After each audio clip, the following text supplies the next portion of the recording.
The town's name never mattered, but it felt like Cedar Creek, one of those smudges on the map deep in rural Oregon where time sticks to everything like dust. I've worked here 3 months, and I can tell you the Serenity Oaks nursing home smells like cheap disinfectant, burnt oatmeal, and something deeper, like graveyard dirt after a heavy rain. The first time I saw Mrs. Martha, 80-something but now with the frail body and clumsy movements of a 5-year-old girl, scribbling furiously in a child's drawing pad, I thought it was just dementia, that routine sadness of places like this. Until she handed me the paper with those wrinkled little fingers. It was a simple, crude drawing, done by a child.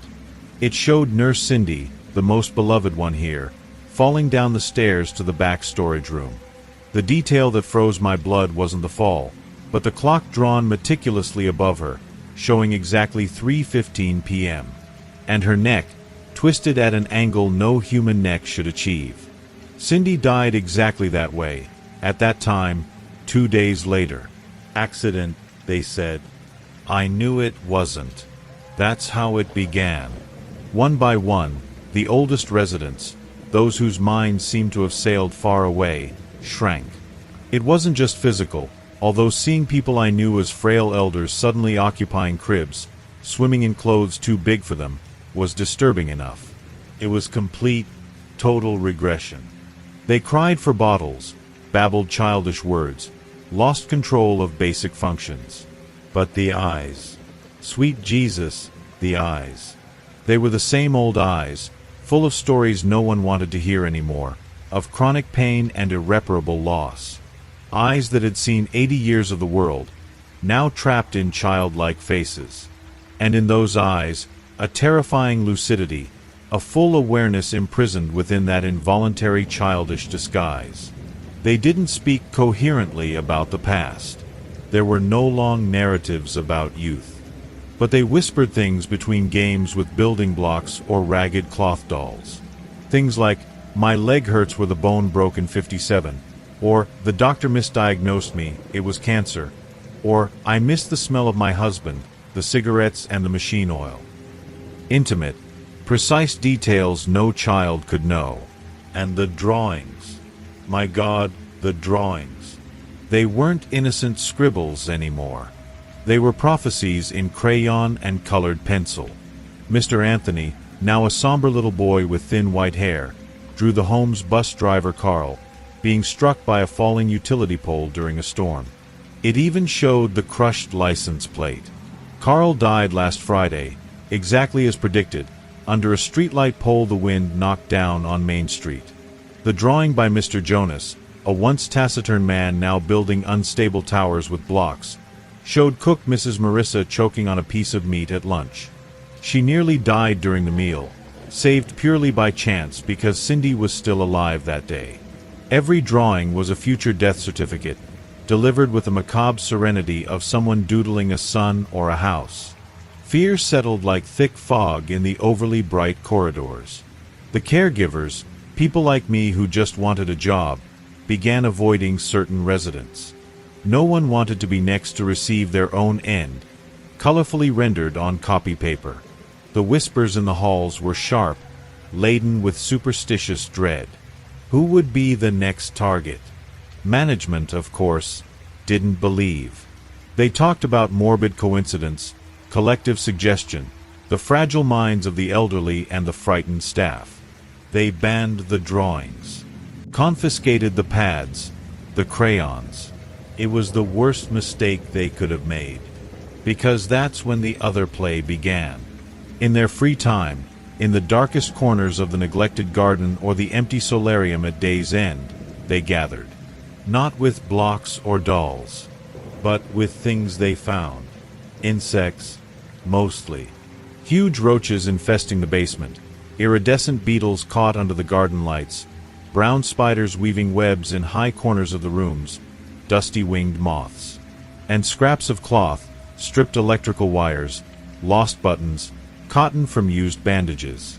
With nimble little fingers that trembled only slightly, but with supernatural concentration, they began to sew, to glue, to tie. They built dolls. They weren't pretty dolls. They were abominations. Roach bodies supporting spider heads with eyes made of black beads stolen from some necklace. Praying mantis legs attached to rag torsos stuffed with bloody cotton. Moth wings glued to the backs of giant beetles. They used fishing line someone had left behind and old, stinky glue found in a cabinet. The dolls were small, fist-sized, but repulsive in every detail. A grotesque violation of the natural order, made with the apparent innocence of children playing with clay. Except the silence hanging over them during this play was absolute, heavy, charged with an intention that made the air go still and cold. The first time I saw one move, I thought it was a spasm of my own frayed nerves. It was a creature made from a huge roach body and a wolf spider head, grasshopper legs attached randomly. It was on the solarium floor, near the feet of boy Mr. Silas, who watched with that old, expressionless gaze. One of the grasshopper limbs, thin as a toothpick, twitched. Then another. And then, with a horribly organic, jerky movement, the abominable thing flipped over and began dragging itself across the cement floor, leaving a damp, shiny trail behind it. It wasn't illusion. Mr. Silas smiled, a smile that didn't reach his eyes, just stretched his thin, pale lips over toothless gums. The insect creature headed for a dark corner and vanished into a hole in the wall. After that, they were everywhere. On the walls, crawling with jerky, mechanical movements. On the ceiling, casting distorted shadows that writhed when you tried to focus. Inside cupboards, whispering with the sound of dry husks dragging. At night, the home didn't sleep. Or rather, we, the caregivers, didn't sleep. Sounds came from inside the walls, from under the doors. Fine scratches, dry rustlings, a low, intermittent buzzing that came from no electrical appliance. It was as if the old building structure was being infested by something new, something that didn't belong to this world. The fluorescent lights flickered more often, plunging the corridors into brief intervals of total darkness where the sounds intensified. Some co-workers vanished. "Quit," the supervisors said. But I knew the look of pure terror in Jessica's eyes before she stopped showing up for her shift. She'd received a drawing 2 days prior. It showed her being dragged into an air vent by something with many thin, sharp legs. Now I'm the night watchman. It's always night in here, even with the sun outside. The smell of disinfectant no longer masks the odor of damp earth and something sweet and rotten, like forgotten fruit. The little ones rarely leave their group rooms now. But sometimes, passing an ajar door, I see them sitting in a circle on the floor under the sickly glow of a weak bulb. They aren't drawing. They're sewing, gluing, assembling. The dolls are bigger. I saw one the size of a cat, made from the body of a roadkill possum that vanished from the garden, legs from different insects, and the torn wings of a dead sparrow. It had eyes made of black buttons that reflected light in a way that seemed intelligent. They work in silence, these elders in child bodies, their little hands moving with frightening dexterity. Their old eyes, full of some obscene knowledge, watch every stitch, every glued wing. They know what they're doing. They remember perfectly the pain, the neglect, the loneliness this place gave them for decades. And now, with the concentrated fury of eternal children holding every grudge of a long life, they're building their army of vengeance. The dolls are their soldiers. The drawings were just the warnings. And me, I saw my drawing. It was Mr. Jonas who made it. It shows this corridor, at night, with the lights flickering. It shows one of the things, bigger than the others, made from stuff I don't even want to imagine, coming out of the wall. It shows my eyes, wide with terror, and my mouth open in a scream I haven't been able to utter since I saw it. It doesn't show the end, just the creature approaching, its multiple sharp legs scraping the cement floor. The clock in the drawing shows 3:15 a.m. It's almost that time now. The lights started flickering a few minutes ago, each interval of darkness a little longer than the last. And the scratches inside the walls. They're louder, closer, like fingernails, or perhaps chitinous legs, testing the surface. They know I know. The little ones know. Sometimes, in the corridor gloom, I feel not one, but several pairs of ancient eyes watching me from within the dark room. Eyes that saw 80 winters, full of a silent, terrible expectation. There's nowhere to run. Cedar Creek sleeps outside, oblivious. Serenity Oaks is awake, and the walls breathe. I feel cold air seeping from the cracks, carrying that sweet, rotten smell of the creatures. It's almost 3:15. The next darkness will be the longest. I know this. They know this. The scratches stop. An absolute silence, heavier than any noise, falls over the corridor. It's the calm before, the last gasp. Now I just wait. Wait and listen to the ticking of my own heart, counting down the final seconds before the lights go out for good, and the wall in front of me opens to let through what the little artisans, with their ancient memories and childish fingers, have built especially for me.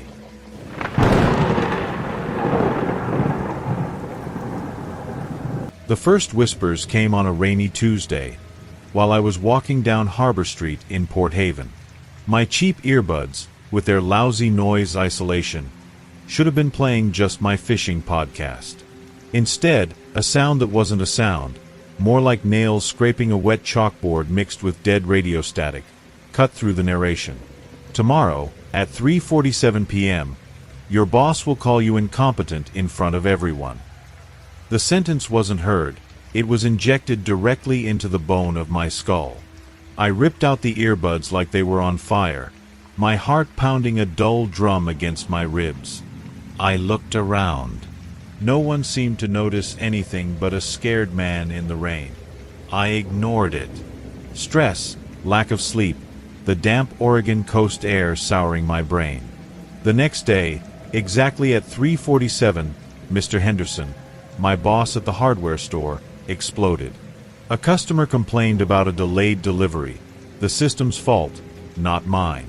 But Henderson, face red as a beet, pointed at me in the middle of the crowded store and shouted, his voice echoing off the shelves of tile, words that burned, "Incompetent! See, incompetent!" The precision of the time, the exactness of the words, froze my blood colder than the humiliation. That was the first seed of fear, planted deep. I wasn't alone. Port Haven began breathing different air thick with whispered secrets and furtive glances. The super in my building, old Walter, a simple man with an easy smile, started wearing massive headphones, covering his ears even when he wasn't working. His eyes, once calm, took on a feverish, watchful gleam. One day, he stopped me in the lobby, smelling of cheap whiskey and nervous sweat. "You hear him or not?" he whispered, his breath heavy. "Told me not to take the number 8 bus on Friday," said the tired blow on Cemetery Curve. Old Walter didn't take the number 8 bus that Friday. The bus rolled on Cemetery Curve, exactly as predicted. 2 dead. Walter, however, found a wallet stuffed with forgotten bills on a park bench the next day. Prosperity. The news spread like wildfire in dry grass, but not in the papers. In WhatsApp groups, in dimly lit bars, in the darker corners of the local internet. The cables. It had to be the cables. That subterranean web of fiber optic and copper bringing internet to everyone was now bringing something else. Something ancient and resentful that had been awakened, or maybe always been there, slumbering under asphalt and earth, waiting for earbuds to act as involuntary antennas. The ancestral voices, as they started being called with superstitious dread, weren't kind. They were cold, precise, and loaded with obscene knowledge about intimate, painful futures. My neighbor, Marge, a retired widow who lived on gossip and soap operas, became an unwilling oracle. She used her pink earbuds for radio dramas, until she started hearing other things. "Your daughter-in-law, Sarah, is pregnant," she whispered to me one morning in the elevator. her small, bright eyes fixed on mine. But not by your son. 2 days later, chaos. Fights, crying, slamming doors. The revelation of the affair and the pregnancy came out. Marge, however, followed the advice whispered alongside it. Tell only him. Wait. She told only her son, discreetly. The chaos was contained, and inexplicably, she received an unexpected inheritance from a distant uncle. Obedience brought reward. Ignoring, however, was playing with fire. Ryan, the delivery kid who always wore giant cans on his ears, heard a clear warning. Don't take the delivery for 22 Sycamore Lane. He laughed, joked with his buddies about crazy little voices in my head. The delivery was a light box, ordinary address. He delivered it. On his way back, his bike, in perfect condition, simply locked its front wheel on a straight, flat road. Ryan was thrown like a rag doll against a brick wall. He survived, but his legs didn't. The accident was inexplicable, like so many others that started happening. Mysterious falls, appliances exploding for no reason, fires starting in empty outlets. Always involving someone who had ignored a specific whisper. The town split. The listeners, like Walter and Marge, lived in a state of constant alert, clinging to their earbuds like talismans, anxious for the next whisper that might bring fortune or avert disaster. They prospered in strange ways, finding money, getting promotions for no reason, illnesses regressing. But there was a price. Their eyes lost a bit of humanity with each obeyed whisper, gaining a cold, glazed look, like those who bargain with dark forces. The deaf, on the other hand, lived in silent terror. They abandoned earbuds, unplugged routers, used only landlines, if they had them. They lived like modern hermits, isolated by fear, jumping every time a wire crossed their sightline, imagining the ancestral voices growling under their feet, deprived of their channel. The town, once noisy and alive, became strangely quiet at certain hours, as if everyone was holding their breath. I tried to be deaf. Threw out my earbuds. Avoided music, podcasts, anything that required plugging into the digital world. But fear is a poison that seeps in. One night, during a storm that made the lights flicker, the temptation was too great. The loneliness, the oppressive silence of the apartment, the moan of the wind in the power lines outside. I grabbed an old pair of wired earbuds, the kind that came with ancient phones. My hands shook. I put them in. Nothing. Just the static crackle of rain on the mic. A sigh of relief started to escape my lips when the voice returned. Not a whisper. A dry roar, an avalanche of sand and stone inside my skull. Your daughter, it thundered, soundless but with a force that made me double over, hands to my temples. The green car. The corner by St. Anne's Bakery. Saturday, 10:18 a.m. Don't let her pass. Pure, ice-cold terror flooded every cell in my body. My daughter, Emily, 8 years old, had swimming lessons Saturday morning. St. Anne's Bakery was on the way. I was taking her, as usual. The whisper wasn't a prophecy, it was a death sentence. And an order. Obeying meant interfering, saving her. But at what cost? What would these ancestral voices, these angry entities under the cables, demand in return? I looked at the earbuds, lifeless on the floor, now looking like a venomous snake. Ignore? Condemn my own daughter to a horrible fate, just to confirm the voice's murderous power? Port Haven sleeps under my feet now. Or maybe it doesn't sleep. Maybe it just waits. The cables are tentacles of something ancient and hungry, buried with the town, awakened by our digital noise. They offer salvation with one hand and damnation with the other. Obeying brings poisoned prosperity, a wealth that corrodes the soul. Ignoring attracts precise, relentless accidents. I'm trapped in this limbo of horror, with the most terrifying whisper echoing inside my skull, a silent countdown to Saturday at 10:18 a.m. The earbuds are on the floor. I don't know if I'll have the courage to pick them up again, to become a listener to save my daughter. I don't know if I can be deaf and watch the green car arrive on the corner. The only certainty is that the cables are there, under the wet asphalt, breathing, whispering, waiting for the next victim, the next soul willing to make a pact with the devil in the substructure. The true horror isn't in what they say, but in the impossible choice they force upon us, in the curse of knowing and the hell of deciding.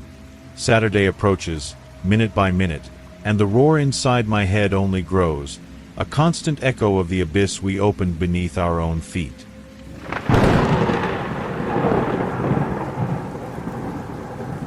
The first silence that was not silence happened at old Dr. Alastair's clinic in Port Haven. I was there fixing the wiring, a side job to make ends meet, when I tripped over an exposed wire. The shock was mild, but enough to throw me against a metal shelf. The noise was deafening, shelves crashing, medicine bottles shattering on worn linoleum, a cacophony that seemed to tear the air itself. Then it stopped. Not gradually, like fading sound, but as if a giant pair of scissors had snipped the world's audio cord. An abrupt vacuum, a black hole of silence that swallowed even the echo of falling glass. In the center of that sudden void, I saw it.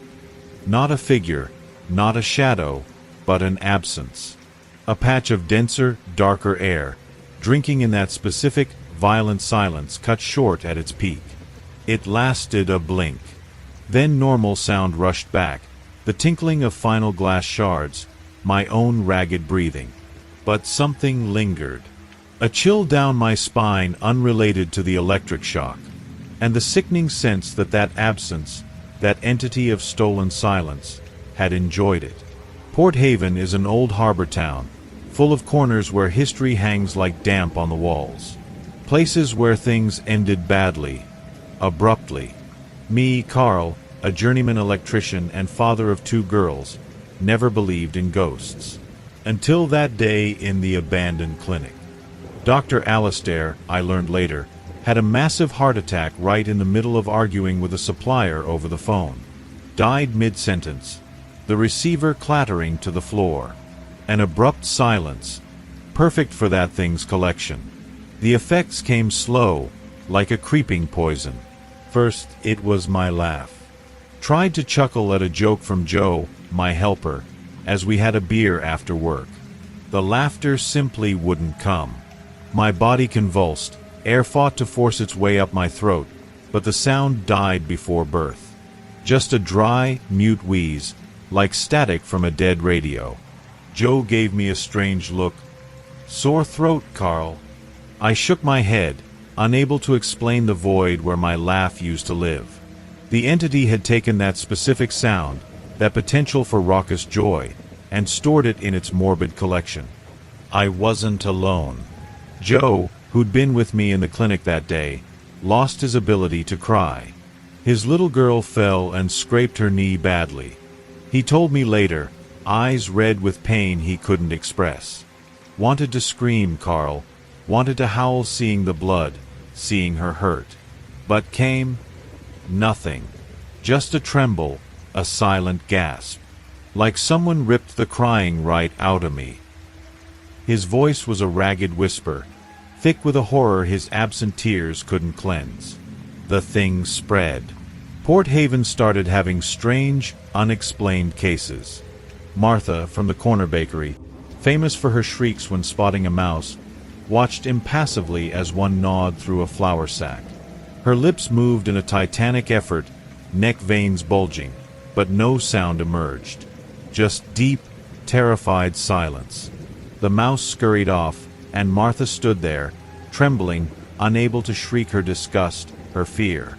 We learned later her husband had a stroke years back, mid-yell, dropping dead before the shout ended. The entity wasn't a traditional ghost. No clanging pots, no dragging chains.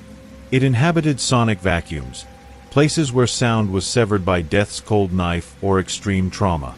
It fed on the energy of interruption, collecting these specific silences like rare coins. And as payment, or perhaps side effect, it stole from those nearby the potential to make similar sounds. The rarer, the more abrupt the original silence, the more valuable its collection, the more devastating the theft. The worst was Marianne. Young, vibrant, a music teacher. Her fiancé, Peter, proposed at a seaside restaurant. She said yes, a shriek of pure joy that must have echoed to the stars. But a second later, Peter choked on a piece of food. Marianne's yes shriek morphed into a scream of panic, abruptly silenced when Peter fell back, lifeless, before the waiter could reach them. A doubly precious silence for the entity. The yes of jubilation cut short and the scream of terror aborted. Marianne lost everything. Not just laughter or tears. She lost her voice. All voice. She became a living ghost, communicating through gestures and notes scrawled on a pad. Her eyes, once full of music, were now wells of deep, desperate silence. The entity had taken her sonic essence, the ability to make any vocal sound. It was as if the collector had found its rarest, most valuable piece. Port Haven became a place of sonic fear. People avoided spots with tragic histories. The old harbor warehouse where a longshoreman fell from a height, cursing mid-word. The abandoned Majestic Theater where a projectionist had a seizure during a silent film screening, ironically. The fear wasn't just crime or violence anymore, but the silence that could steal a vital part of who you were. A child's laugh, a sigh of pleasure, a warning shout that could save a life. All could be taken. I became obsessed. Couldn't leave my family, my wife Anna, my daughters Lily and Isabel, vulnerable. I researched, talked to old-timers, to the street corner crazies who mumbled about the silence collector. I found patterns. The entity was drawn to places where the abrupt silence was still fresh, steeped into the walls, the air. And it left a mark, a residue of cold, a strange pressure in the ears, like the anticipation of thunder that never comes. That's how I found the old Port Haven Playhouse, shuttered for decades. The main stage, where the great actress Celia Roberts died during the final soliloquy of Hamlet. An aneurysm, they said, fell with the word silence on her lips, never fully spoken. The most perfect, ironic, desirable silence for the collector. The atmosphere inside the playhouse was oppressive. Not just mold and dust, but a weight in the air, a suffocating expectancy. Every step I took on the creaking wooden floorboards felt like desecration.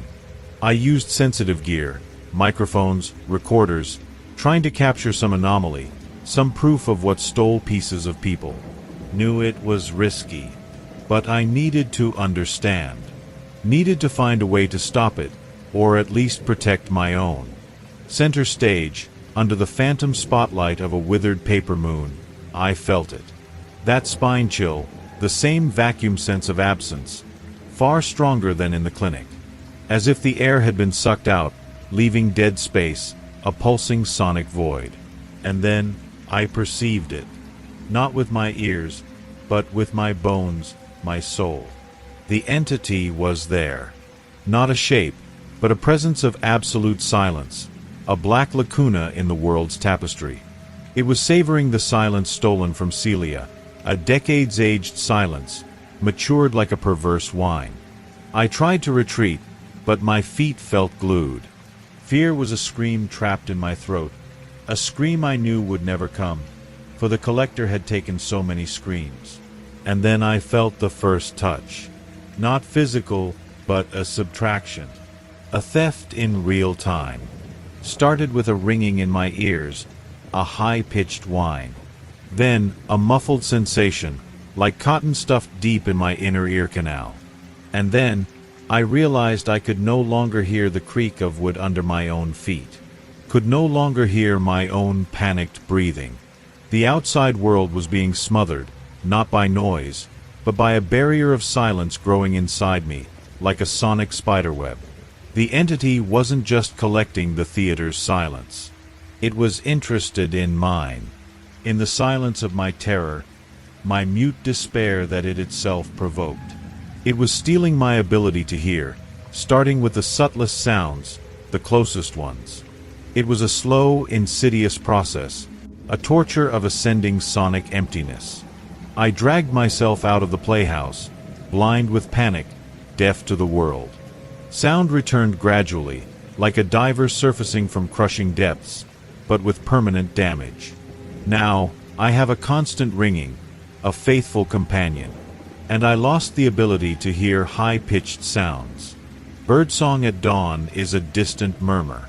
My daughter's crystalline laughter lost its highest notes, became muffled, incomplete. Port Haven remains under the collector's shadow. New silences are made. New victims lose pieces of their sonic expression. I know where it's strong. I feel the cold, the vacuum, the weight of accumulated silence. I avoid those places like plague. But the greater fear is another. That one day, maybe during a scare, a sudden pain, I'll try to scream. And nothing will come out. Absolutely nothing. Or worse, that my daughter's innocent, playing near some site marked by interruption, will lose their laughter, their singing, their voices. The collector doesn't kill bodies. Kills parts of the soul, pieces of what makes us human. And it's always there, in places where sound died unfinished, collecting its trophies of silence, waiting for the next tragic interruption, the next victim to be sonically mutilated. The true terror isn't noise. It's what comes after. The void left behind. The void that steals. The void that waits, patiently, in the dark corner of every unfinished tragedy.